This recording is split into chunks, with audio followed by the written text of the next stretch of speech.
Est-ce que c'est facile de virer quelqu'un? Très difficile. Est-ce qu'une boîte tech en 2025, si elle n'utilise pas l'IA, elle a rien compris? Donc elle se pose sérieusement la question. Ouais. Demain, que Legal Start continue d'exister ou pas, tu recrées une boîte ou tu signes un CDI? On remonte une boîte directe. Est-ce qu'on entreprend pour le capital? Non, t'entreprends parce que c'est une aventure humaine pour le chemin. Salut à toutes et tous, c'est Yacine. Bienvenue dans ce nouvel épisode de Dans la tête d'un CEO. Bon, c'est la canicule, mais vous le verrez, on vous respecte, cher auditeur. On a mis un pantalon. Aujourd'hui, je suis très content de recevoir une personne qui, je crois, partage la même mission que moi, c'est-à-dire de voir un max d'entrepreneurs émerger en France. Est-ce que c'est une bonne intro, ça, ou pas, Timothée? C'est parfait, merci Yacine. Comment ça va? Ça va bien et toi, effectivement, on est au frais ici, c'est bien avec la canicule. Ouais, dehors, ça fait un peu du bien. Nickel, quoi. On a laissé tomber le short, mais on va le reprendre juste après. C'est toi. C'est moi, j'essaie de t'inclure dans mon truc, mais non, rien du tout. Pas du tout, tu me feras pas tomber, quoi. Bon, raconte-moi. Moi, j'ai un média, donc je pense que c'est, entre guillemets, facile de voir que j'essaye d'inspirer des gens à entreprendre. C'est quoi ta boîte? Et c'est quoi peut-être ta mission dedans? Eh ben, bonne question. Donc moi, je suis cofondateur de Legal Start, qu'on a monté avec Pierre Haydan en 2014, donc mon associé. Bientôt donc 11 ans. Il y a un peu plus de... il y a 11 ans, là. Allez, 11 ans. Avec pour mission d'accompagner les entrepreneurs et de les aider à créer et gérer leur boîte simplement au quotidien. Et pour ça, on a progressivement développé une suite de services donc progressivement plus complète, en démarrant avec tout ce qui est démarche juridique administrative. Le premier service, et c'est le service sur lequel on est le plus connu, connu initialement, c'est un service de création d'entreprise. Donc tu viens chez Legal Start. D'où le nom, quoi, j'allais dire. Ouais, voilà, Legal Start, ça porte assez bien son nom. Tu démarres, tu te lances, tu veux créer ta boîte, tu te lances tout simplement, tu viens sur Legal Start, tu fais toutes des démarches complètement en ligne, hyper simple. Je vais pas reprendre les expressions galvaudées en quelques clics, mais c'est un peu l'idée. Ok. En gros, tout se passe en ligne et tu délègues 100% de la démarche à l'équipe Legal Start qui crée ta boîte pour toi. Donc ça, c'était le produit d'entrée. Et ensuite, on a progressivement développé la gamme de services, dans un premier temps autour du juridique, donc avec des services on a géré tout le juridique de la boîte, quoi. On peut dire que c'est la partie chiante pour un entrepreneur qui commence. C'est l'une des parties chiantes. C'est la première partie chiante. Ouais, c'est la première partie chiante. Il y en a plein d'autres. Si tu veux, notre mission, c'est de récupérer toutes les tâches un peu pénibles de l'entrepreneur, de les simplifier et d'alléger son quotidien en prenant tout ce qui est chiant, comme tu le dis, pour simplifier, pour qu'il se concentre sur son business, quoi, sur le développement de son activité. Donc ça, la partie juridique, c'était vraiment la première brique qu'on a développée progressivement depuis 2014. Et plus récemment, on a élargi un peu notre palette de services en développant et en intégrant une offre de comptabilité en ligne, en créant un cabinet qui s'appelle LS Compta, qu'on a créé il y a... LS, Legal Start. Voilà. Ouais, trop fort. Trop fort. Qu'on a créé il y a 18 mois, début 2014, et vers lequel, en fait, on redirige, on reflèche les utilisateurs de Legal Start. Attends, en gros, le parcours... Créé il y a 18 mois. Ouais, tu t'es planté après. Tu as dit début 2014. Je pense que je voulais...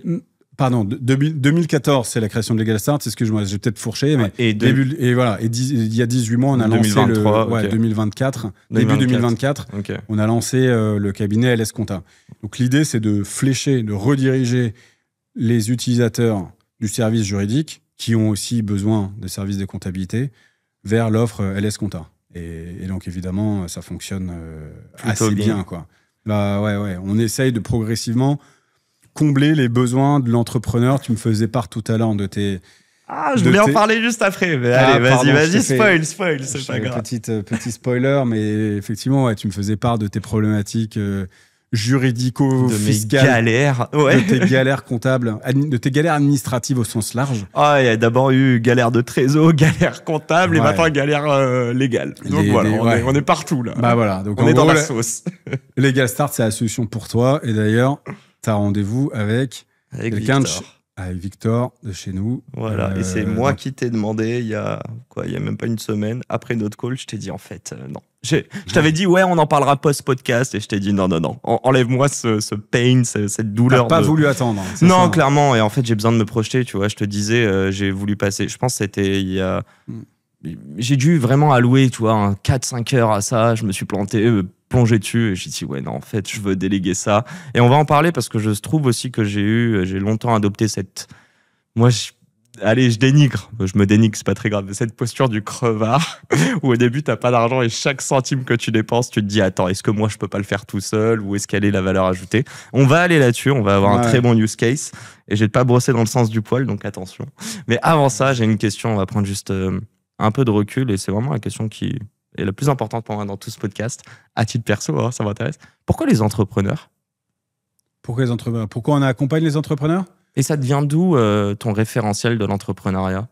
Alors avant Legastart, en fait, moi je bossais dans un fonds d'investissement et donc en fait on cherchait à rencontrer des belles boîtes, à investir dans des belles boîtes et souvent des belles boîtes, c'est des belles rencontres avec des entrepreneurs inspirants, dynamiques que tu as envie de suivre.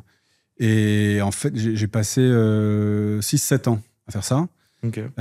Et c'est vraiment à ce moment-là que le virus de l'entrepreneuriat est né, quoi, si tu veux. C'est quoi, c'est venture capital? Ouais, c'était du LBO. Donc, donc tu vois, de la dette pour... Private equity. Donc, c'est de l'equity, en l'occurrence. Okay. Private equity, donc c'est du rachat d'entreprise en mettant du levier, quoi. Avec de la dette. De la dette. Donc, tu rachètes avec un effet de levier. Et t'as pris le virus en... Bah ouais, j'ai fait des belles rencontres. J'ai rencontré... Et en fait, leur quotidien et leur parcours donnaient envie. C'était des boîtes de taille moyenne, tu vois, donc enfin taille moyenne dans cet écosystème-là, c'était on va dire plus ou moins une centaine de millions d'euros. Okay. Évidemment, c'est pas les indépendants, mais c'est pas non plus les grosses boîtes. Ok, donc c'est encore des profils de boîtes avec des bonnes galères. Ok. Qui sont pas les galères du tout début et qui sont pas bien couvertes. Mais en fait, t'as pas, qui sont pas bien couvertes, quoi. Et puis même ces entrepreneurs, en fait, ils savent pas tout, quoi. Tu vois, ils ont chacun un profil spécifique, un background qui leur est propre, donc des compétences qui leur sont propres. Il y en a qui sont plus analytiques, il y en a qui sont plus commerciaux, il y en a qui sont plus techniques, et il y en a qui sont plus artistes. Ouais, artiste. Moi, on va dire créatif, quoi. Ouais, artiste, quand tu parles d'entrepreneur, limite, c'est antinomique, quoi. Dans tous les cas, pas forcément dans les boîtes que je suivais à cette époque-là, mais t'as raison. Dans tous les cas, créatif, c'est certain. Et voilà, et c'est intéressant de les voir. Je trouvais ça super, tu vois, de les voir progressivement évoluer en termes de humainement et et se développer sur les compétences qui leur manquaient initialement. Et nous, très modestement, tu vois, en tant qu'investisseurs, alors on était investisseurs majoritaires, donc on passait quand même pas mal de temps au contact des boîtes. Okay. Et donc c'était vraiment intéressant de les aider, de les accompagner à se développer sur les fonctions en fait qui leur manquaient un petit peu, ou les compétences sur lesquelles ils étaient les moins à l'aise, et de les voir grandir, quoi. Et donc ça, c'était une aventure enrichissante et qui donnait envie, quoi.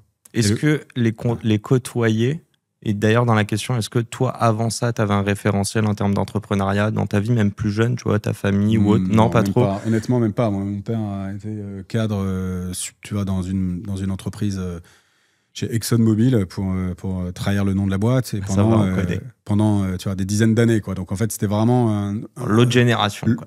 Ouais, c'est une histoire de génération et vraiment l'autre type de profil pro, quoi. Et est-ce que côtoyer ces gens-là, donc via ton fonds d'investissement LBO, est-ce que ça a planté une graine? Est-ce qu'à la fois tu t'es dit c'est possible? Est-ce qu'au bout d'un moment tu t'es dit pourquoi pas moi? Est-ce qu'au tout début, ça c'est la classique Yacine qui te pose 50 questions, mais est-ce qu'au tout début tu avais un syndrome de l'imposteur? En tant qu'entrepreneur ou en tant qu'investisseur? Investisseur, de te dire même comment pouvoir aussi... Alors oui, tu peux aider. Non, mais bien sûr. Mais alors tu comprends pas exactement leur quotidien, quoi. Alors, je vais dire, ce qui est assez paradoxal, c'est que, en l'occurrence, je l'avais un peu, mais je pense que beaucoup devraient l'avoir plus. C'est-à-dire que le syndrome imposteur? Ouais. Dans les investisseurs, j'aime beaucoup les investisseurs, on a des super investisseurs à notre board, mais quand à cette époque-là, je rencontrais pas mal d'investisseurs, tu te retrouves parfois face à des profils assez jeune, plutôt junior, sorti tu vois, grande école, etc., joli parcours, qui se retrouvent face à des entrepreneurs plus âgés, beaucoup plus expérimentés, qui connaissent par définition 1000 fois mieux leur marché que toi, et te retrouves dans une position en fait où tu dois les challenger, les accompagner, les conseiller. Alors que t'as pas de référentiel. Alors qu'en fait, t'es pas forcément toujours hyper pertinent. Néanmoins, en fait, tu l'es sur certains aspects. Souvent, tu vois, des aspects autour des aspects financiers où tu essayes de prendre le meilleur de ce que tu as pu voir dans d'autres situations et de le traduire et de l'appliquer dans la situation en question. Tu l'es sur du pragmatique, mais tu l'es pas sur porter une vision, sur faire un bold move. Mais bien sûr que non. Tu vois, t'es pas l'aspect du tout créatif, presque. Ouais. Créatif, en fait, tu peux être... Non, t'es pas réellement créatif. Tu peux être créatif en faisant un appel à des expériences passées que tu as pu voir dans d'autres situations et t'échanges avec le ou les managers. Tu dis, en fait, voilà, moi j'ai vu ça dans telle et telle industrie, j'ai vu ces situations-là, voilà ce qui a été fait avec succès, voilà ce qui a été raté. Bon, voilà, est-ce qu'il n'y a pas une façon d'adapter les succès à notre cas d'usage, tu vois? Et dans ce truc-là, les questions que tu poses... Ouais, excuse-moi, mais ça apporte quand même énormément de valeur, tu vois. Ça apporte énormément de valeur. Parce que mon point sur le syndrome de l'imposteur, parfois, il est plus sur le positionnement. Faut rester humble, quoi. Faut pas essayer d'apprendre la vie au manager qui connaît sa boîte beaucoup mieux et sa boîte et son marché évidemment 1000 fois mieux que toi, parce que potentiellement soit il l'a fondé, soit il l'a développé. Des années d'expérience. Enfin voilà, des années d'expérience, ça se remplace pas, quoi. Après, on n'oppose pas, parce que je pense que un entrepreneur a beaucoup à gagner d'aller parler à des investisseurs ou d'autres personnes qui connaissent, mais qui n'ont pas les spécificités de ton marché. Ouais. En fait, c'est avoir une autre vision. Juste les questions que tu te poses quand tu es en train de parler avec ces entrepreneurs, est-ce qu'au bout d'un moment, tu te dis... En tant qu'investisseur, ouais. Pourquoi pas moi, en fait? Bah oui. Ah oui. Tu te le dis. Il y a un moment, tu as un moment en tête ou pas? Où tu t'es dit, bon, écoute, là, je lui donne des recos, on est en train vraiment d'être les mains dans le cambouis sur la boîte. Mais limite, et je dis ça parce qu'il y a beaucoup d'investisseurs qui aiment beaucoup passer, tu vois, sur plein de sujets en même temps, et il y en a d'autres qui te disent, en fait, au bout d'un moment, tu as envie d'être impliqué un peu plus sur un sujet, et c'est là où tu comprends que tu as peut-être envie d'être entrepreneur. Ouais, il y a plusieurs, tu vois, il y a plusieurs profils d'investisseurs. Tu as des investisseurs qui adorent la partie deal making. Okay. Je trouve une cible, je vais essayer j'identifie une situation. J'essaye de voir comment je peux mettre mon pied dans la porte. Ensuite, comment structurer une opération qui soit intéressante pour tout le monde, etc. Et donc, c'est vraiment cette partie-là qui est... Et comment, dans le cadre d'un process concurrentiel, par exemple, je peux essayer de tirer mon épingle du jeu. Ça, c'est l'investisseur. Ça, c'est l'investisseur deal maker, tu vois. Et ensuite... tu as un autre profil d'investisseur, et ni mieux ni moins bien, tu vois, c'est vraiment un autre profil extrêmement complémentaire. C'est un investisseur beaucoup plus opérationnel, stratégique, qui, lui, s'intéresse plus au marché, à la boîte, au manager, à l'humain. À l'humain, au développement, au projet, tu vois. Plus au projet, quoi. Okay. Et voilà, et généralement, il y a un peu... Moi, c'était plutôt évidemment, plutôt le deuxième, quoi. Tu vois, c'est plutôt ça qui m'amusait. Il y a eu un déclic ou pas dedans? Il y a eu un moment, un deal sur lequel tu t'es dit, je crois que c'est la fin, là. En fait, pour être honnête, c'est arrivé très vite. Okay. Donc, si je refais la chronologie, comme ça, tu auras toutes les pièces du puzzle. J'ai démarré... moi, j'ai fait une école d'ingénieur généraliste. Donc, en gros, je suis sorti, je savais pas faire grand-chose, si ce n'est apprendre. Okay, comme toutes les écoles. Ouais, il y a quand même des écoles plus appliquées. Moi, c'est une école d'ingénieur généraliste. Okay. Et ensuite, je suis parti faire des fusions-acquisitions, enfin, de financement structuré à New York dans un premier temps. C'est là où j'ai rencontré mon associé. Tu t'es fait fouetter, Timothée, tu veux pas nous le dire? Ah non, mais je te le dis pas, mais oui, la réalité, c'est clairement ça. Et c'est là où j'ai rencontré mon associé Pierre. Okay. Donc en banque d'affaires aussi? Non, lui, il était avocat. Il était avocat à New York. Moi, j'étais chez BNP à New York à ce moment-là. Et ensuite, je suis parti faire des fusions-acquisitions chez Goldman Sachs, le grand méchant loup, tu vois, Okay. à Londres et Paris, Ok. parce que l'expérience, c'est quand même très attractif, tu vois, pour un jeune profil qui a envie d'apprendre. C'est un accélérateur de carrière assez fort. Et à ce moment-là, j'avais très envie de me diriger vers le private equity. Donc, c'était une voie d'accès parfaite. En revanche, le jour où je suis rentré, je me suis dit, je vais rester 2 ans et pas plus. Mais même 2 ans, je t'admire pour ça. Et 2 ans, ouais, mais c'est un peu la prépa, tu vois. Non, mais... voilà. Ouais. Et 2 ans... Même la prépa, j'admire les gens qui font prépa. Voilà. J'avais fait ma prépa avant, là, c'est ma 2e prépa, si tu veux, quoi. Et donc, 2 ans, jour pour jour, quasiment, j'ai remis ma démission et je suis... et j'ai rejoint donc, le fonds d'investissement derrière. Donc... Et à partir du moment où je suis rentré dans le fond, très vite, je me suis dit, non, en fait, ce que j'ai envie de faire, c'est d'être entrepreneur, quoi. Il n'y a pas eu un jour en particulier, mais j'ai bien senti assez rapidement que ce qui me portait, c'était pas du tout la partie aller chercher des opportunités, faire le deal, etc. C'est plutôt le projet. OK, là, il y a une boîte. Là, il y a un management. Qu'est-ce qui manque? Qu'est-ce qu'on peut faire? Comment est-ce qu'on peut travailler avec l'équipe pour les aider? Comment est-ce qu'on peut les aider, quoi? Et ensuite, de comment est-ce qu'on peut les aider, tu arrives à comment faire, quoi. Et progressivement, tu te projettes. Tu te projettes forcément. Donc, je te dis, j'ai fait ça à 6-7 ans. Et au bout de 6-7 ans, donc, j'ai développé un certain nombre de compétences qui étaient, encore une fois, assez généralistes. Je n'avais pas d'expertise financière, tu vois, en partie financière. Mais sinon, stratégique, un peu juridique, analyse de marché. J'avais fait... et puis, en fonction des projets que tu mènes au sein des boîtes que tu accompagnes, tu vas avoir un projet sur, je sais pas, le pricing de leurs produits ou l'ouverture. Mais c'est pas ça un bon entrepreneur, savoir un peu tout faire? Ouais, non, mais c'est ce que je dis, tu vois. Au final, je suis sorti de là, je savais rien faire et un petit peu couteau suisse. Donc...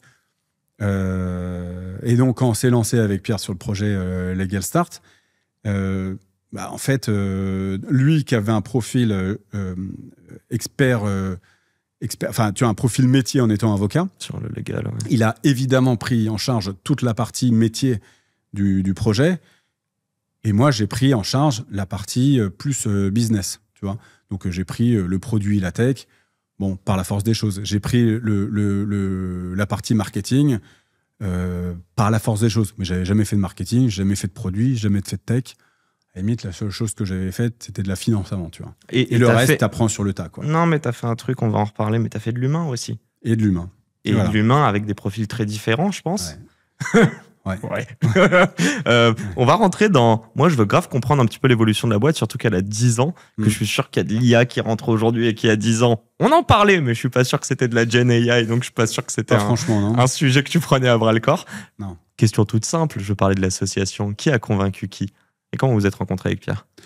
Pierre, on s'est rencontrés, je te dis, donc en 2014, il y a à New York, enfin, pardon, 2014, excuse-moi. En 2000, un peu avant, du coup, 4. Ok. 2004, donc il y a 20 ans, tu vois. À New York, après, et en fait, ça a été assez... tu vois, ça a mis du temps. On avait chacun nos parcours un peu en parallèle. Et en réalité, c'est lui qui est venu avec l'idée du juridique, quoi. On s'est dit, on a envie de monter une boîte. Qu'est-ce qui existe aujourd'hui sur le digital du juridique? En France, pas grand-chose. On a regardé ce qui existait à l'étranger, notamment aux US, et il y avait un équivalent, plus ou moins équivalent de ce qu'est Legal Start aujourd'hui aux US, qui s'était lancé une dizaine d'années avant, qui s'appelle LegalZoom. On a regardé... Et en fait, non, pour la petite histoire, LegalZoom, à cette époque-là, était sur le point de lancer un processus d'IPO, donc d'introduction en bourse. Et donc, dans ce cadre-là, ils doivent publier un certain nombre d'informations. Donc, ils avaient sorti une grosse presse qui était disponible publiquement, à laquelle on a eu accès. Donc, on a potassé ça. Et on a regardé les spécificités du marché US, comment ça se comparait avec le marché en France. Est-ce que l'opportunité évidente qu'il y avait aux US, elle pouvait être répliquée en France? Et on s'est convaincu qu'il y avait que les opportunités étaient assez similaires et qu'on pouvait également répondre à la même problématique en France que celle à laquelle LegalZoom avait répondu aux US, à savoir aider les entrepreneurs à se lancer, à créer et gérer leur boîte.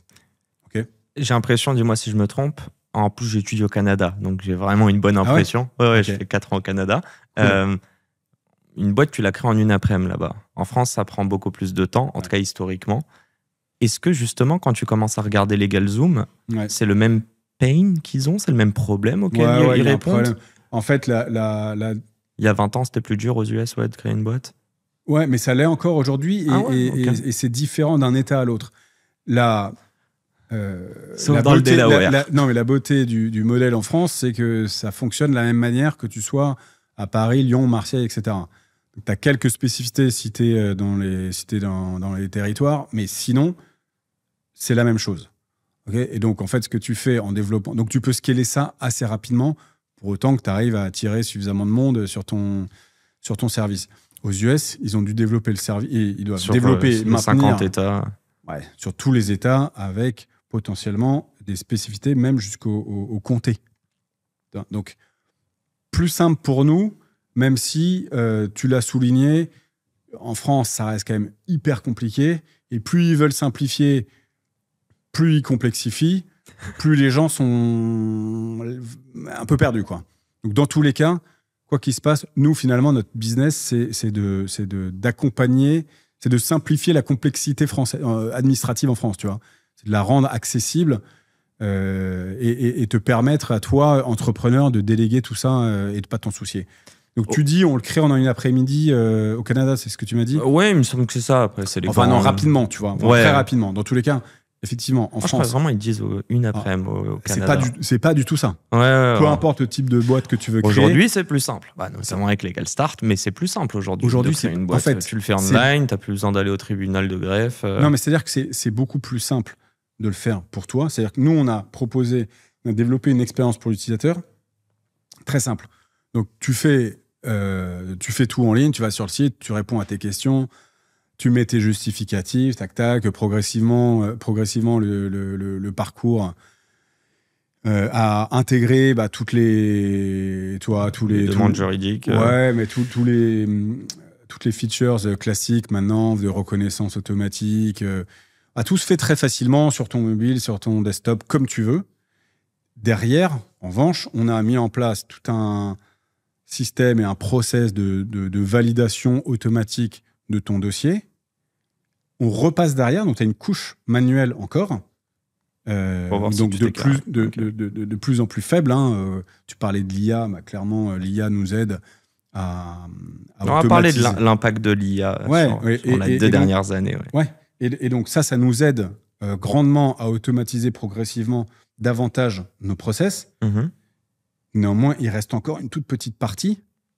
Tu as encore, en fonction des produits, des services, on parle de création, mais tu en as d'autres, en fonction des services, tu as une partie qui est plus ou moins, tu as encore une petite partie plus ou moins importante d'accompagnement et de validation humaine. Donc on a des équipes, aujourd'hui on est 170 là, essentiellement à Paris. Vous êtes où là à Paris? On est vraiment pas loin d'ici, dans le 10e à Paris. Okay. On a aussi un bureau à Bordeaux. Okay. Donc principalement ici. Et donc c'est une partie de cette équipe qui valide ce qui reste à valider. Ensuite, tu as une transmission automatique administration. Donc tu parlais des greffes, etc. Greffe, INPI, machin. Le dossier revient et toi, utilisateur, en fait, tu dois juste attendre que cette partie administrative soit traitée. Mais tu ne l'as pas encore. C'est pas encore au sein d'une après-midi, tu vois. Oui. Ça prend quand même un peu de temps. Des validations. En revanche, toi, de ton côté, c'est une heure, fluide, tu vois. Quoi. Enfin, c'est une heure, c'est moins que ça, quoi. Pourquoi non, je me souviens. Je pense que ma boîte dans la tête d'un CEO, j'ai dû la créer à 23h, tu sais, depuis mon canapé le soir. Et ça, je pense qu'il y a 10 ans, c'était déjà plus compliqué. Il y a juste une question à laquelle tu n'as pas répondu. Est-ce que c'est moi qui veux me faire mousser? Enfin, pas moi, mais notre audience. Pourquoi les entrepreneurs? Pourquoi les entrepreneurs? Surtout que là, aux US, il y a quand même 10 fois plus d'entrepreneurs. Et dans la culture d'entreprendre, elle est beaucoup plus présente aux US qu'en France. Alors, 2 réponses là-dessus. Première élément de réponse. Je te disais avant que je bossais dans ce fonds de private equity. Et en fait, il avait une spécificité, ce fonds, c'est qu'on se concentrait un peu sur les situations spéciales. Ce qu'on appelle situations spéciales, c'est souvent des boîtes dans lesquelles il y a un petit truc qui va pas conjoncturellement. Soit le marché est en train de dévisser, soit il y a un problème de management dans la boîte, soit il est en train de se faire balayer par une techno, je sais pas quoi. Okay. Donc, il y a un peu un petit trou dans la raquette, pour le dire différemment.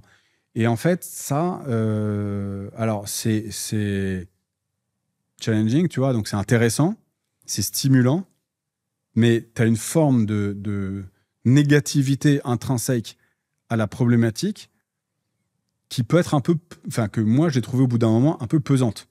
J'ai envie j'ai envie de travailler, de lancer une boîte sur un marché en développement positif, avec un sentiment positif, tu vois. Et notre mission chez Galstart, qui est de faciliter l'accès à l'entrepreneuriat pour tous les Français, c'est très stimulant. Et c'est une mission qui est facile à communiquer en interne et qui est partagée par l'équipe. Et d'ailleurs, alors malheureusement pour nous, et on est très content pour eux, mais on a un certain nombre de cas de figure d'ex-Legal Start qui sont partis monter leur boîte. À force de côtoyer et d'être dans cet écosystème de l'entrepreneuriat, tu me disais tout à l'heure, à quel moment, toi, ça t'est venu à l'esprit ? Tu vois. C'est la meilleure manière à tous les Galstartiens, je sais pas comment on dit, bon bref, Galstarters. Les Galstarters, non, mais enfin on les appelle... les employés. La team Legal Start. La team Legal Start, c'est la meilleure manière de la quitter pour toi, founder. Je sais que ça te fait chier quand tu perds un élément de ton équipe, mais quand on te dit qu'on part pour recréer de la valeur, t'es fier, c'est quoi ? Mais surtout pour lancer un projet, parce que j'ai l'impression qu'ils ont vraiment partagé la mission de la boîte, quoi. Et je suis en contact avec plein d'entre eux qui me racontent comment leur projet avance. Et c'est chouette. Et il y en a plein qui ont des projets qui avancent bien. Donc, tu vois, ils créent leur boîte sur Legal Start. Ils ont intérêt. Ils ont intérêt à créer leur boîte sur Legal Start. Non, évidemment, ils créent leur boîte chez Legal Start. Mais c'est cool, quoi. À titre perso, c'est satisfaisant, tu vois. Ok. T'as l'impression d'avoir contribué, d'avoir eu un impact, tu vois, dans leur parcours individuel, quoi. Et alors, bon, c'est vraiment, c'est pas du tout fait pour tout le monde, l'entrepreneuriat. On parlait de toutes les galères que ça peut représenter. C'est vraiment pas fait pour tous, quoi. Donc, est-ce que c'est... Moi, je le recommande pas. D'ailleurs, je le recommande vraiment pas à tout le monde, quoi. C'est génial. Non, mais c'est génial quand ça marche. Quand ça marche. Mais c'est génial plutôt. Pardon, je reformule. C'est génial quand ça correspond à ta perso. Faut pas entreprendre pour entreprendre, mais faut entreprendre pour un projet qui te parle. Qui te parle, et puis même, tu vois, si tu as une sensibilité au stress qui est OK, si tu es prêt à bosser vraiment comme un malade, parce que évidemment, tu vois, tu as une notion d'investissement perso quand tu lances ta boîte qui est énorme, quoi. Je ne sais pas à quel point... Est-ce que tu considères qu'en France, et j'ai l'impression que tu le disais à moitié, dis-moi si je me trompe, mais qu'aussi le fait le côté entrepreneurial en France ne fait pas partie de notre culture, du moins en tout cas on ne les plébiscite pas, pour autant on a beaucoup d'entreprises qui se créent de plus en plus. Est-ce que tu penses qu'en France il y a plus de personnes qui pourraient être entrepreneurs qu'elles ne le pensent? Parce que c'est pas fait pour tout le monde, mais clairement... Non, mais alors, c'est marrant. Alors, déjà, il y a quand même... si tu reviens en arrière, 2014 quand on s'est lancé, en fait, on a plus ou moins surfé sur la vague de l'entrepreneuriat. C'est beaucoup plus à la mode aujourd'hui que ça ne l'était il y a 20 ans. Ok, donc tu étais peut-être trop jeune pour t'en rendre compte. Non. Déjà, quand tu as dit 2014, j'étais en mode ok, j'avais le bac, ça passe. Mais il y a 20 ans, je te cache pas, je rentrais au collège. Donc, 2004. Donc, en fait, dans les années 2010, à partir de vraiment du moment où on s'est lancé, il y a une vague de l'entrepreneuriat qui est arrivée. Et si tu regardes les stats, tu as une croissance du nombre de soutenue personnes, bien sûr, du nombre d'entrepreneurs qui se sont lancés. Donc ça, c'est le premier élément. Et donc, en fait, aussi. et donc, Ouais, et sous un format, c'était la mode du freelance. Ça a été la mode, après, tu vois, tu avais toutes les formes. Ouais, mais tu avais toutes les formes de freelance, toutes les activités. Tu as eu tous les Uber, tu as eu tous les digital nomades, tu as eu tous les food trucks, tu as eu 1000 trucs, quoi. Toutes les startups dans la tech, tu as eu toutes les reconversions. En fait, j'en ai marre de mon job plus ou moins classique. Je vais monter un resto, tu vois, changement de vie, machin. Tu as eu tout ça et tu continues à l'avoir. Et maintenant, je pense que c'est quand même assez ancré dans les mentalités. L'option de l'indépendance, elle est très, très présente au sein de la, entre guillemets, jeune génération. Tu vois, totalement d'accord. On va dire des moins de 40, quoi. Alors, si on parle pas... des 25, tu vois, des 20-35, je sais pas. Mais si, ok, donc je suis dedans. Mais tu considères quand même... Donc, du coup, tu considères qu'on a la bonne proportion entre le nombre alors ensuite, ça, c'est le premier élément de réponse pour te dire qu'on est beaucoup plus dynamique. L'entrepreneuriat en France... Ça évolue positivement. Ouais. Évolue positivement. Il est très dynamique, beaucoup plus dynamique aujourd'hui qu'il y a 15 ans, et même qu'au moment où on s'est lancé avec Pierre, et d'ailleurs, raison pour laquelle il n'y avait pas grand-chose encore sur notre segment de marché, tu vois. Premier élément. Et deuxième élément, en fait, quand tu fais des sondages, tu as dû voir passer plusieurs fois... nous, on l'a fait, des sondages avec des instituts de sondage France pour essayer de mesurer un petit peu l'attractivité de l'entrepreneuriat auprès des Français. Hyper large. Est-ce que vous auriez envie un jour de monter votre boîte? Tu as une personne sur deux qui te dit oui. Est-ce qu'elle passe à l'action aujourd'hui? Non. Oh, évidemment que non. Pourquoi ouais, la stat, non, mais la stat, c'est aujourd'hui, tu as environ 1 million de créations de nouvelles structures par an, il me semble. Ouais. Et là-dessus, c'est, on va dire, 750 000, ce qu'on appelait avant les auto-entrepreneurs, donc les micro-entreprises aujourd'hui. Le reste, sous forme de sociétés commerciales plus classiques, donc des CRL ou des SAS. Okay. C'est à peu près ça la stat. Donc, tu as 250 000 plus structurés, 750 000 indépendants. On va dire plus petite activité ou activité naissante, tu vois, ou je teste, ou complément d'activité, ou tu vois. Et donc, il y a une différence. Également là-dedans, tu vois, si tu regardes entre ceux qui lancent une activité en complément de revenu ou en test. Tiens, je vais louer, tu vois. Ok, c'est pas du full-time, tu veux dire? C'est pas du full-time. Il prend pas tous les risques. Okay. Donc, en fait, tu prends peu de risques. Je fais ça pour voir. Tiens, mais au moins, il le fait. Avant, il n'y aurait pas pensé. Mais bien sûr. Mais on a encore du taf là-dessus. Ouais. C'est ça que tu veux dire. Dans tous les cas, il y a du potentiel. Il y a du potentiel. Donc, on est d'accord qu'on n'a pas atteint notre plein potentiel en France. Non. On est d'accord qu'il y a encore plein de personnes qu'il faut qu'on aille sortir de leur CDI et de leur vision. Encore une fois, c'est pas fait pour tout le monde. Hein. Donc, moi, je suis... Dans tous les cas, ce à quoi on travaille, nous, c'est les aider, leur fournir les outils pour que tous ceux à qui l'aventure entrepreneuriale, tu vois, ça les titille, ils soient équipés pour se lancer simplement. Ils se disent pas, non mais en fait, je le fais pas parce que galère sans nom administratif, etc. Qu'ils puissent se projeter, en fait. Tu vois, c'est une course, tu vois, c'est une course d'obstacles. Bon, le premier obstacle, en fait, il est administratif. Après, l'administratif, tu vas en avoir tout le temps, mais tu montes pas une boîte pour ça. Tu montes une boîte parce que tu as un projet, tu as envie de développer une activité, etc. Ça, c'est tu le subis. L'administratif, tu le subis. Donc, il faut pouvoir traiter ça simplement. Et c'est ce qu'on s'évertue à proposer chaque jour chez Legastart. Et j'acquiesce et je bois parce que je sais que moi, mon rôle aussi, c'est ça. D'ailleurs, on va arriver là-dessus, c'est de pré-mâcher la prochaine étape pour les gens. Juste leur dire, tu vois, la prochaine étape. Donc, si là, c'est te lancer, tu as des services chez Legastart, tu as plein d'autres services en tech.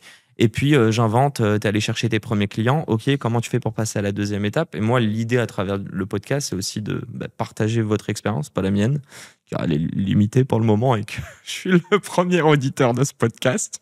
Donc, viens m'inspirer. Par contre, je mets un point d'honneur en tant que média. Il n'y a pas de politique, pas de religion chez nous.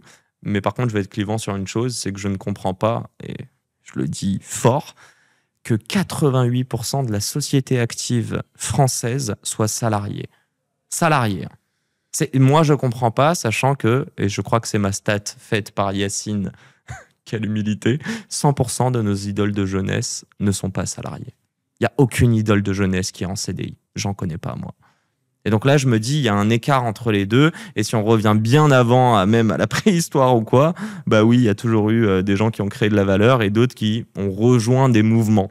Mais je peux pas croire qu'il y ait 88% de personnes qui rejoignent et que 10%. Mais alors, je partage partiellement ton. Je t'ai dit clivant. Non, mais je partage partiellement ton constat. Effectivement, tu parles de tes idoles. Effectivement, t'as plus facilement en tête je sais pas, des acteurs, artistes, athlètes, donc bien sûr. Voilà. Mais pour autant, alors je vais mettre de côté acteurs, artistes, athlètes parce que malheureusement, je suis pas très bien placé pour commenter là-dessus. Mais pour le moment. Mais pour le moment. Et sur la partie plus pro. T'as besoin, tu vois, les empires se sont pas construits tout seuls. T'as besoin d'un mec pour lancer. Attends, mais tu veux ta boîte vaut rien sans des employés non plus. Voilà, donc, chez Legal Start. C'est pas l'un opposé à l'autre. Ouais. Non, je suis grave d'accord. C'est juste moi. Non, et tu vois, et je vais même au-delà de ça. Moi, j'ai l'impression chez Legal Start qu'on est une équipe d'entrepreneurs. Ok, tu vois avec ce mindset d'impulser des nouveaux projets. Effectivement, genre contractuellement, t'en as qui ont un contrat CDI, machin. Mais on est une équipe d'entrepreneurs au service des entrepreneurs. Tu vois ? Et donc, je considère qu'on a 170 entrepreneurs au sein de la boîte pour accompagner le mouvement. Donc, effectivement, mais ça ne rentrerait pas dans tes stats. Je suis d'accord. Néanmoins, peut-être que je verrais le truc un peu différemment en fonction de la taille de la boîte. Tu vois, si tu vas rejoindre un gros groupe, parce que tu vois, j'ai démarré, comme je te l'ai dit tout à l'heure, j'ai démarré chez BNP, chez Goldman, donc c'est des milliers, dizaines de milliers d'employés. Donc je vois bien la différence, quoi. Donc effectivement, ton action individuelle, elle a moins d'impact sur l'ensemble des performances de la boîte. Donc tu es un contributeur incrémental, marginal. Au sein d'une plus petite structure, tu as plus d'impact. Tu as beaucoup plus d'impact. Et aujourd'hui, les Legal Start, je te dis, bon, encore une fois, donc c'est un peu moins de 200 personnes. Bah, chaque personne peut avoir un impact important. Et un impact important, tu vois. Et j'ai l'impression que quand tu parles d'impact, c'est aussi lié à ta prise de risque. Et moi, je considère que, déjà, je crois dans notre carrière, aujourd'hui, la nouvelle génération, on va faire une quinzaine de jobs, il me semble, dedans. C'est ça la stat ? Ouais, Pôle emploi. Donc, je sais pas à quel point il faut l'apprendre, mais voilà. Et ce que je veux dire, c'est genre, c'est très bien, en fait, si tu continues, si tu commences dans une grosse entreprise. Moi, je sais que j'ai dû être en CDI avant de m'auto-convaincre que toi, interlocuteur, peut-être que je serai à ta place dans quelques années, tu vois. Ouais. Ta place en tant qu'entrepreneur. Je vais même pas me faire un podcast à moi-même. Mais c'était plus en fait pour retranscrire. Et on ferme la parenthèse là-dessus parce que je veux vraiment qu'on parle de Legal Start. Tu vas nous raconter un petit peu, bon, pas les 10 ans, mais on va essayer de parler des moments forts. Ouais. Je sais qu'il y a des gens qui doivent s'identifier comme moi, en tout cas j'en suis convaincu, qui ont eu ces études anxiogènes, ces choix de professionnels et même scolaires anxiogènes, alors que ça reste des bons élèves, qu'ils ont un bon cerveau, que moi j'étais bon à l'école et que j'étais discipliné. Mais putain, je ne comprenais pas de quoi on me parlait à l'école versus qu'est-ce qu'on peut faire dans la vraie vie. Et aujourd'hui, quand j'arrive à mêler l'utile pour la société, l'utile pour moi ou l'agréable, et même, enfin bon, après moi je suis particulier, je crois que t'as compris. La hiérarchie, c'est pas trop pour moi, donc c'est l'autorité. Donc non, moi, ça correspond. En fait. Mais tu vois, toutes ces choses-là, il y a plein de gens qui peuvent s'identifier à peut-être pas la première partie, mais peut-être sur l'autorité. Moi, je veux juste leur dire, écoutez, l'entrepreneuriat, ça existe. Il y a des gens, ils sont riches. Regardez, suivez mon regard, je veux dire. Et voilà, lancez-vous, essayez. Parlons de Legal Start. Rien à voir. Est-ce que tu es riche ? Est-ce qu'au bout de 10 ans, tu as capté la valeur de Legal Start ou pas encore ? Alors, je l'avais pas prévu, mais c'était une trop bonne intro, là. Je sais pas comment répondre à ça. Tu peux broder sur qu'est-ce que la richesse, etc. C'est ça. Non, t'as cash out ou pas, déjà, ou pas encore ? Oui, en partie. Ok. Donc, t'as déjà capté une petite valeur de la... Bien sûr. Et je pense, et d'ailleurs, très bien, j'ai aucun problème à parler de ça. Parce que c'est important. Tu vois, il y a quelques points d'étape clés, quelques jalons, tu vois, dans le développement des boîtes. Je vois régulièrement des entrepreneurs toi, qui se rémunère pas encore au bout de X années. En fait, et ça, c'est une remarque, un conseil qu'on m'avait fait il y a peut-être une dizaine d'années. Il m'a dit, mais dès que tu peux te payer, tu te payes, et correctement. Ok ? Si tu peux te payer correctement, paye-toi correctement. C'est le premier critère de réussite de ta boîte, c'est si tu arrives à générer suffisamment d'activités pour en vivre.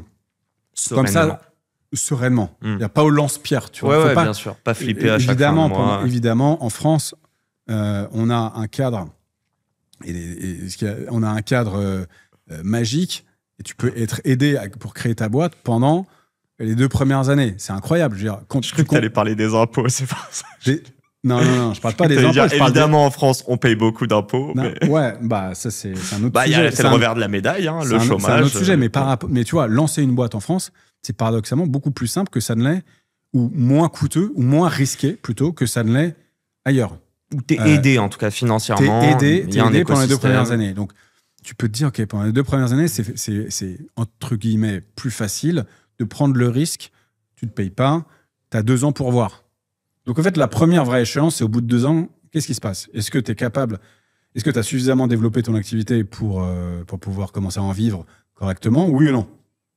Si tu es toujours au point de départ, en fait, tu dois au moins t'interroger sur la viabilité de ton projet.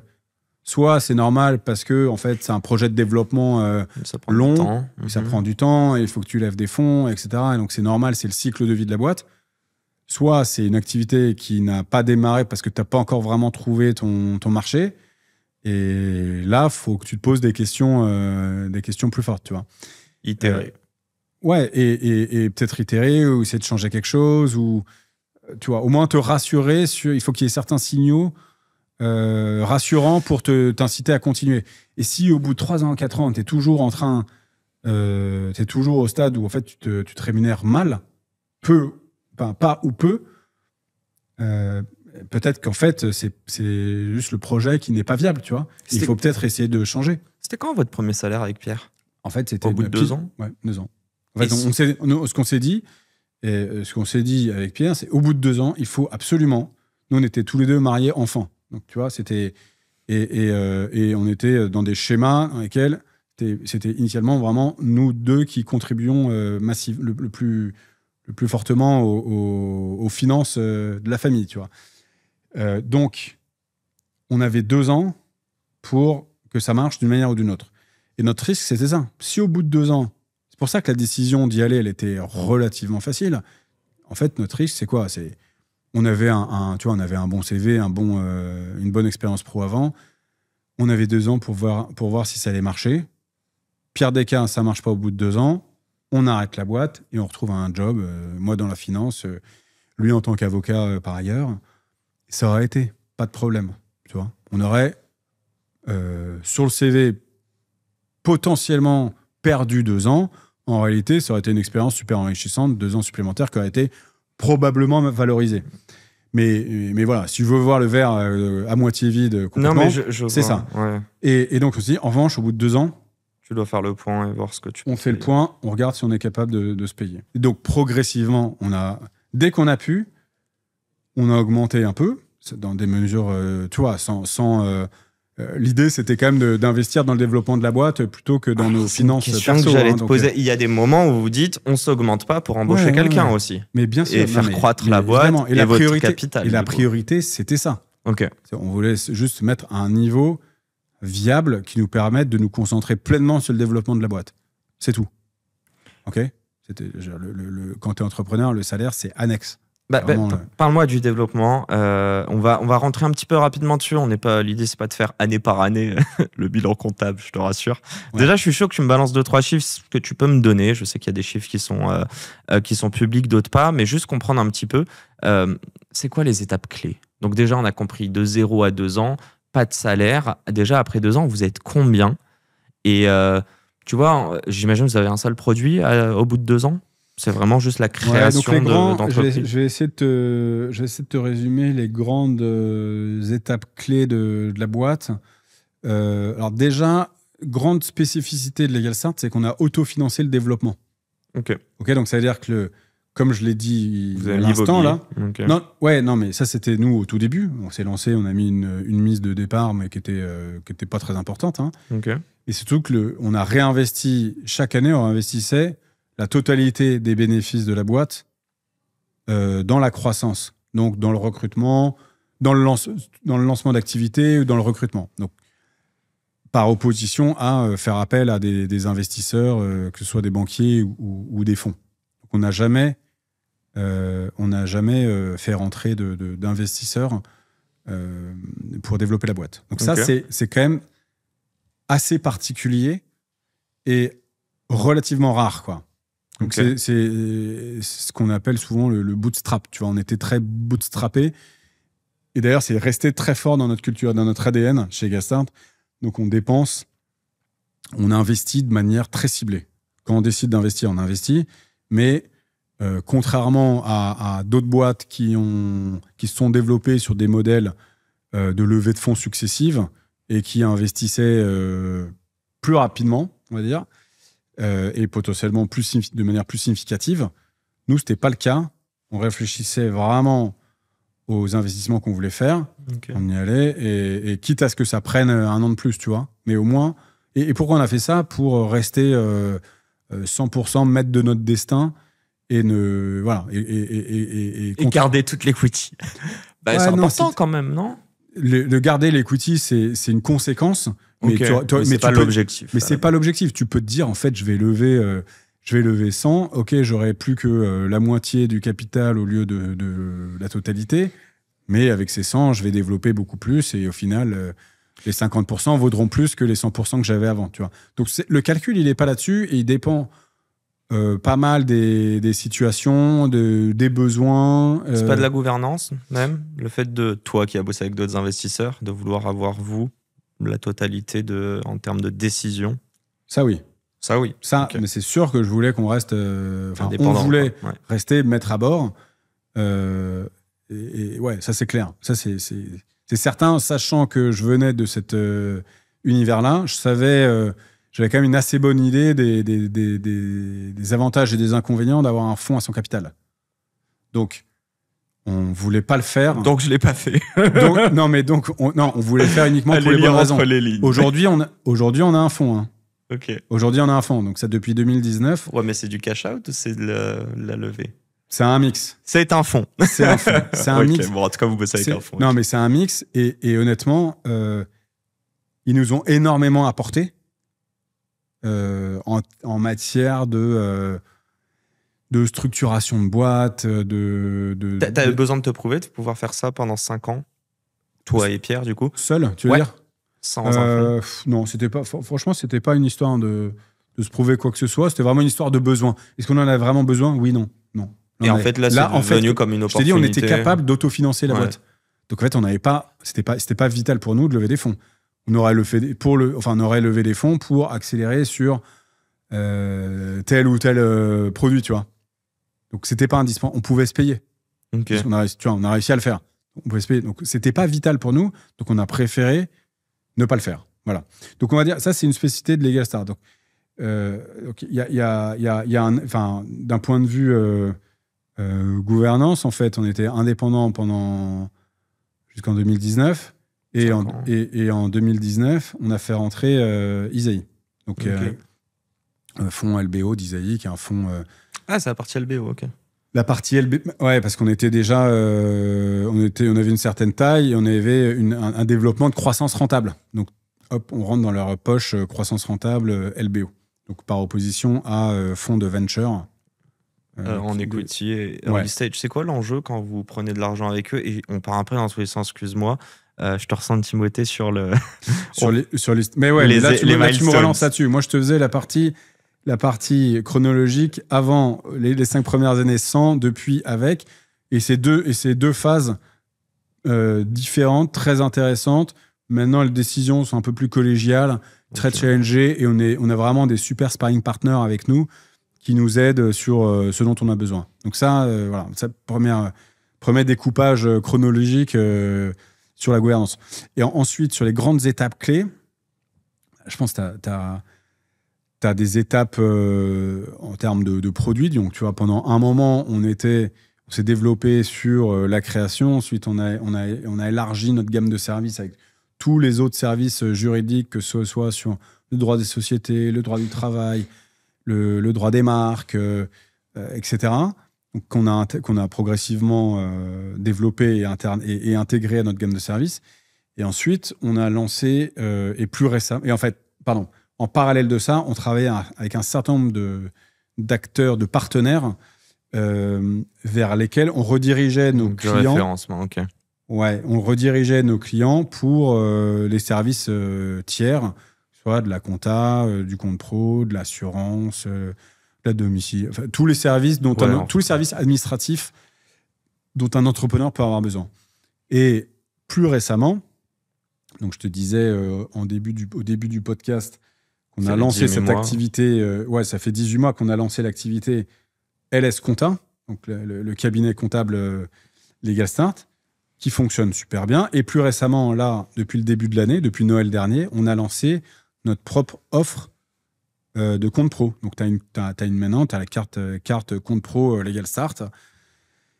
Très, très chic. Et donc, on est capable aujourd'hui de proposer le triptyque juridique compta compte pro. Est-ce que tu peux dire qu'au tout début, vous vouliez aider les entrepreneurs à se lancer et qu'aujourd'hui, c'est ad vitam aeternam? Ouais, alors évidemment, on est rentré, on prend les matchs les uns après les autres et on est rentré par le point d'entrée le plus évident qui est la création. Donc, étape à laquelle l'entrepreneur n'est pas encore équipé. Ok. Donc, c'est le moment le plus évident pour l'équiper sur les différents services dont il peut avoir besoin. Et progressivement, on déroule un peu le scénario. Et aujourd'hui, notre mission, elle a évolué d'aider les entrepreneurs à se lancer, comme tu l'as souligné, à aider les entrepreneurs à se lancer et gérer leur boîte. Tout le long de la vie.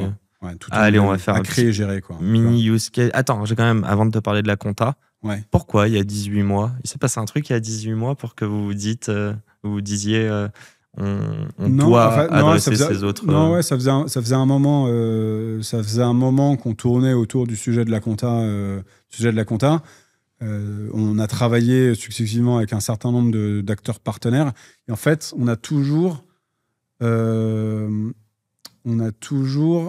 eu des difficultés à travailler dans la durée avec des partenaires sur la compta parce que les activités sont à la fois super complémentaires et concurrentes. C'est-à-dire aujourd'hui, l'alternative à une solution comme Legal Start, c'est d'aller voir ton expert comptable. L'expert comptable en France, sur la partie création, il a encore la majorité du marché. Ok. Donc tu vois, tu n'as que grosso modo 25% du marché qui est des intermédiaires, donc qui passe par des solutions comme Legal Start. Le reste, c'est intermédiaire. Et là-dessus, donc tu as 75% du marché qui passe par un prestat, par un acteur traditionnel pour créer sa boîte. Okay, et donc là, ça va être expert comptable, dans une moindre mesure l'avocat, et dans encore une moindre mesure d'autres types d'acteurs, des notaires ou des conseillers, on a de l'accompagnement en création. Et donc, en fait, travailler avec les experts comptables, c'est à la fois naturel et pas du tout naturel. C'est-à-dire que c'est très naturel de leur envoyer des clients qui vont assez bien... Enfin, tu vois, la mise en relation va très bien convertir parce que c'est un besoin prégnant et c'est un besoin évident pour l'entrepreneur. Il sait qu'il en a besoin et donc, toi, tu l'as fait à ta façon, mais l'entrepreneur sait qu'il en a besoin.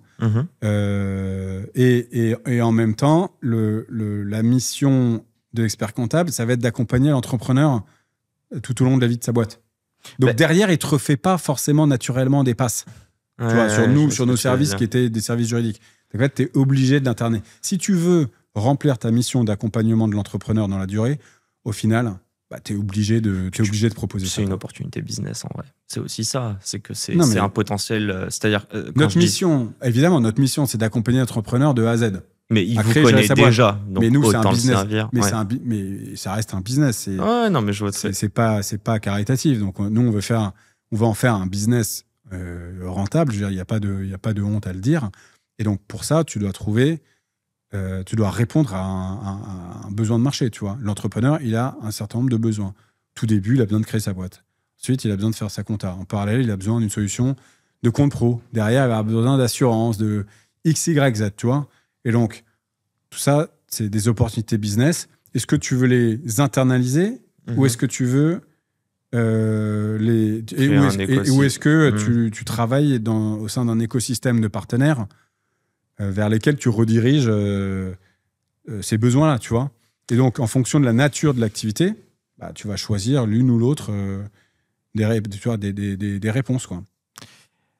Moi, je considère, en tout cas, dans tout ce que tu me dis, pour le résumer, moi, c'est mon avis. Mais dis-moi si tu es d'accord. Votre rôle, c'est de décharger le plus mentalement l'entrepreneur sur les tâches sur lesquelles lui, intrinsèquement, n'a pas le plus de valeur ajoutée. Mais exactement. C'est ça. Non, mais c'est ça. On veut qu'il se décharge de cette charge mentale. Tu as une charge mentale administrative qu'il faudrait arriver à quantifier. Ce serait une bonne idée de faire une sorte de mais il y avait sondage. des stats sur les mails, par exemple, pas juridiques, mais tu sais, on te disait aujourd'hui, de nos jours, on reçoit je sais pas combien de mails dans la journée. C'est ça. Et en fait, ça crée une charge mentale forte et oppressante. Et donc, la gestion de l'administratif, que ce soit déjà à titre perso, pour toutes les personnes qui écoutent, là, qui ne sont pas entrepreneurs, même à titre perso, ça représente une charge mentale importante. Donc, a fortiori, en tant qu'entrepreneur, à titre professionnel, c'est largement supérieur. Bon, mais là, tu as un petit Yacine en PLS qui vient de voir. Bon, tu as déjà fait l'intro, mais on va faire genre t'es Victor. Non, mais plus sérieusement. Moi, je suis seul déjà dans ma boîte. Enfin, j'ai des gens qui travaillent avec moi, mais ce sont des freelances. J'ai pas d'employés, j'ai pas de cofondateur. Hey, si vous voulez me rejoindre, n'hésitez pas. Petit appel du pied. Non, plus sérieusement, là, moi, je suis arrivé à un stade où j'ai besoin de faire confiance. C'est-à-dire que quand je fais confiance et qu'il y a une OP qui se passe, quand j'ai une OP, c'est même un paiement. Demain, je passe chez Legal Start, donc je ne suis pas encore client. Question toute simple. Comment tu peux me prouver que j'ai confiance, et si je te donne un élément dedans, enfin pas me prouver, mais faire en sorte que je sois en confiance, à quel point l'humain est important, notamment quand on vient parler d'argent comme ça, d'argent et du juridique. Bah, je dirais, en fait, j'élargirais, d'argent et de juridique, en fait, c'est les thématiques que tu abordes, c'est des thématiques qui sont ultra anxiogènes. Exact. Et donc, plus que les cours. Comment ? Plus que les cours. Tout à l'heure, je parlais des cours et des choix de carrière. Ça, c'est encore pire. C'est hyper anxiogène parce que, en règle générale, l'entrepreneur ne connaît pas ces problématiques-là. À juste titre, parce que tu peux faire sans. Il ne connaît pas ces problématiques-là. En revanche, ce qu'il sait, c'est que s'il se plante, ça va avoir un impact. Et potentiellement désagréable. Ça a piqué. Donc, tu as raison. Il a envie, en règle générale, même si tu parlais de l'entrepreneur tu vois, qui veut faire attention. Fais attention, l'entrepreneur qui démarre, qui n'a pas forcément beaucoup de moyens, qui veut faire gaffe. Lui aussi, il veut être accompagné, il veut être conseillé, il veut s'assurer que la solution qu'on lui pousse est la bonne. En gros, il veut, en anglais, tu dis peace of mind, quoi. C'est vraiment, il veut être déchargé de cette contrainte, de cette charge mentale, et s'assurer d'être dans les, et de s'assurer qu'il est dans les clous, qu'il fait les choses correctement et idéalement pas trop cher, tu vois. Simplement et pas trop cher. Tu sais que nous, on avait fait une étude il y a pas très longtemps sur notre base d'utilisateurs en leur demandant mais pourquoi, c'est quoi les raisons principales pour lesquelles vous avez fait appel à Legal Start. Qu'est-ce qui vous a convaincu le plus, tu vois. Et en un, tu pourrais t'attendre à ce que ce soit en fait le coût ou le truc, le côté complètement digitalisé. En fait, non. En un, c'était vraiment l'accompagnement. Non, parce qu'en fait, quand j'appelle, j'ai quelqu'un. J'ai vraiment quelqu'un. J'ai le nom, là. Tu me parlais de Victor tout à l'heure. Bah, il s'appelle Victor, tu vois. Tu vas l'avoir. Et puis, tu peux le parler du... Enfin, moi, je sais que quand je raconte mon truc, il y a un gros filtre émotion dedans qui est en mode... Ça me prend la tête, je le prends pas personnellement, je le dirai au téléphone, mais je veux dire, voilà les merdes que j'ai faites, voilà les merdes auxquelles je fais face aujourd'hui, trouve-moi la solution. Quoi. C'est ça, et en fait, toi, tu as l'impression... Donc, je finis sur l'étude, c'était en 1, l'accompagnement, et en ex-aequo 2-3, c'était la simplicité, la rapidité. Ok, je sais, c'est vite fait, bien fait. Et le tarif. C'est moins cher que si je fais appel à un avocat. C'est les trois variables de la confiance au final. Ouais, exactement. Ouais. Et ce qui doit te donner confiance, tu le verras, toi. Tu vas parler, tu as un rendez-vous qui est prévu. Tu verras que ce qui va te donner confiance, c'est le fait que le Victor en question, des situations comme la tienne, il en a vu un certain nombre. Et toi, tu as potentiellement l'impression d'être dans une situation un peu unique où tu as fait ça, tu pensais que ça allait marcher, en fait, tu te retrouves dans une galère sans nom, etc. En réalité, c'est une somme de situations uniques et au final, ta situation, elle est relativement classique. Et donc, les solutions pour y remédier, elles sont très bien connues. OK ? Et donc, ça va te rassurer. Il va te dire, t'inquiète, voilà ce qu'il faut que tu fasses. Voilà ce que je te propose pour t'accompagner. Voilà comment ça va fonctionner. Voilà combien ça te coûtera. Après, tu prends pas. C'est toi qui décides, mais au moins, tu vois, t'auras confiance, quoi. Bah déjà, on n'est pas là pour parler des compétiteurs, donc je le mentionnerai pas. Mais putain, parler à quelqu'un, quoi. Quel plaisir. Parce que moi, je peux te dire que jusqu'à présent, tu l'auras compris, j'étais face à mon interface. Et c'est bien, ça va introduire un petit peu Bon, on a un petit peu croqué le temps, donc il y a des sujets qu'on va... Mais bref, je voulais juste dire, c'est important de pouvoir parler à quelqu'un. Bah, bien sûr qu'on a croqué le temps. T'as remarqué ou pas du tout ? Non, c'est bien, ça veut dire que tu passes un bon moment. Je te pose ces dernières questions. Le but, c'est que tu me répondes le plus rapidement possible aux questions que je vais te poser. Je vais essayer d'être rapide. Ok. Est-ce que pour un entrepreneur ou une entreprise, le capital le plus important, c'est l'humain ? De très très loin. Est-ce que c'est facile de virer quelqu'un ? Très difficile. Mais malheureusement, il vaut mieux le faire le plus vite possible qu'attendre. La solution de facilité, c'est d'attendre en espérant que ça s'arrange. Et en réalité, ça s'arrange à peu près jamais. Est-ce que l'IA va remplacer l'humain ? Non. Est-ce que l'IA va accompagner l'humain, l'IA va aider l'humain, mais l'humain aura toujours besoin d'accompagnement humain pour le rassurer sur...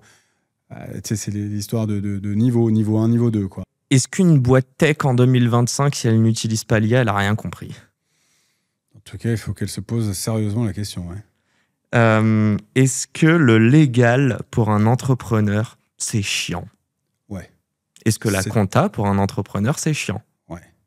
Est-ce que le légal et la compta sont juste des contraintes ? Alors, ce sont clairement des contraintes. En revanche, elles sont associées à un vrai risque. C'est-à-dire c'est à la fois une sorte de formalité, dans le sens où tu dois le faire, c'est des passages obligatoires. Si tu le fais pas bien, tu t'exposes à un risque potentiellement très désagréable. Juridique, fiscal ou autre. Et c'est pour ça qu'on ne faut pas laisser traîner les bêtises. Il ne faut pas procrastiner. Ouais, ben, voilà, je suis l'exemple en personne. Je te pose 2-3 dernières mini-questions. Est-ce qu'on entreprend pour le capital ? Non, t'entreprends pour le chemin. T'entreprends parce que c'est une aventure humaine. Moi, j'ai entrepris parce que je voulais le faire avec mon associé Pierre, avec qui je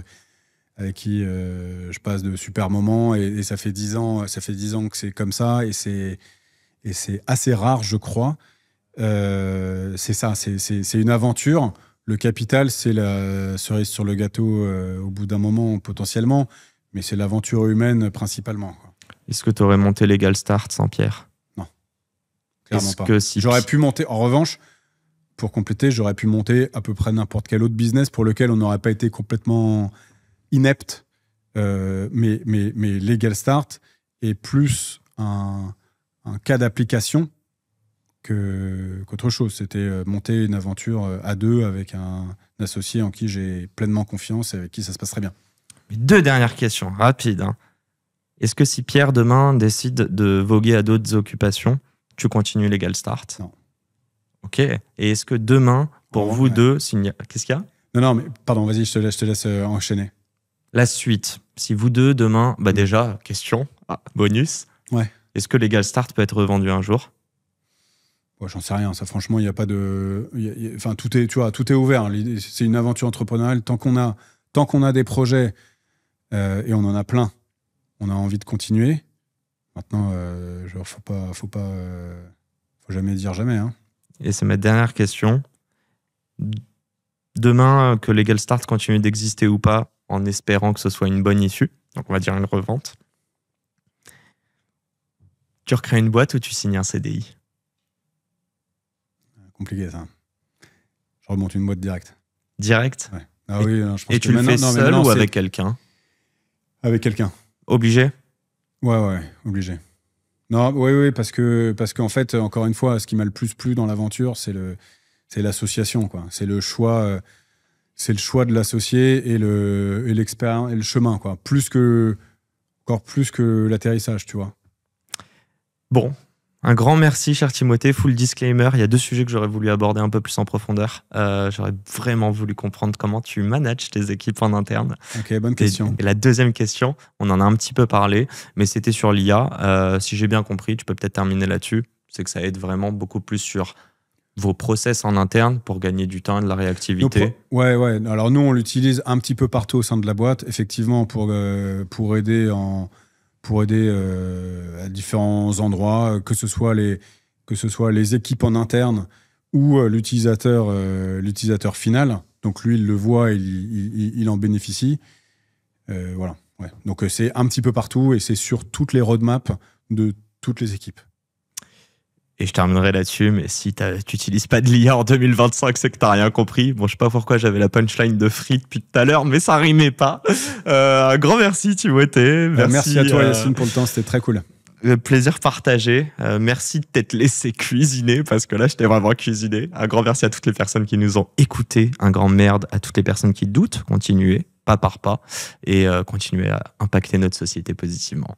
À très vite. C'est déjà la fin de cet épisode. J'espère qu'il vous a plu. Si c'est le cas, pourquoi vous nous le diriez pas? Laissez-nous un petit commentaire, un petit like, partagez-le à des amis, des personnes qui seraient susceptibles d'aimer cet épisode. Et n'hésitez pas non plus à nous proposer des invités pour les prochains épisodes. Le prochain épisode sort lundi. Je vous laisse vous abonner dès maintenant. Et encore une fois, merci de nous soutenir et de nous écouter. Un grand merde à toutes les personnes qui entreprennent. Et à très vite pour un nouvel épisode.